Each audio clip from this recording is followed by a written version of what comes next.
Very much, Mr. Speaker. Now, this week, the government introduced a bill that will allow the minister to control the flow of Alberta's natural resources to maximize the return to Albertans. And it's a shame that it had to come to this, but here we are.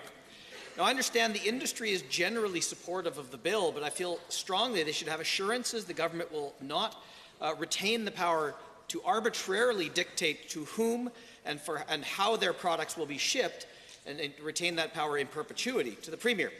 This bill gives your government a huge amount of power. What controls will you put in place to ensure that if it is used, it will be used responsibly? The Honourable Minister. Thank you, Mr. Speaker. You know, we took our time to get this bill right. There was consultation, legal advice, and we feel that this bill is going to be a great tool for us to use. The bill itself is an enabling bill, and it allows us to be very flexible, looking at different hydrocarbons as we move forward, and the regulations will follow that will support that bill. For supplemental.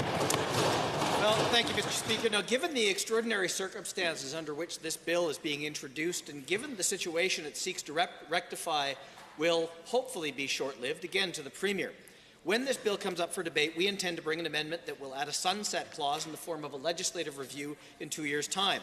That will be when we have a better understanding of whether the government still requires these broad powers. When we do introduce that amendment, Madam Minister, will you support it?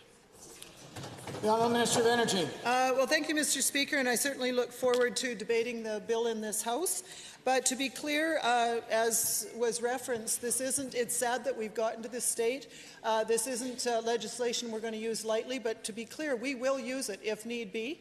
And we are more than determined, we are relentless that this pipeline is going to get built. Supplemental. Thank you, Mr. Speaker. Now, given the significant, potentially significant impact on oil and gas producers and shippers if you do have to use these powers, and given that these are Alberta companies that have been operating within the bounds of the law and have done nothing to warrant being used as pawns in this political game, once more to the Premier, will you commit to compensating any company who is disadvantaged by any action you need to take under Bill 12?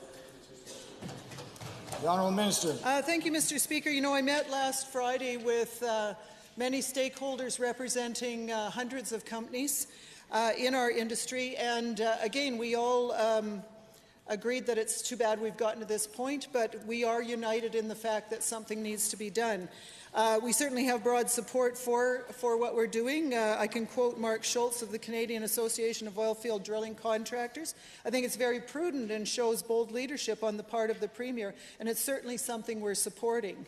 PSAC recognizes the Premier and the Government of Alberta for standing up for Alberta's energy industry to ensure that the Trans Mountain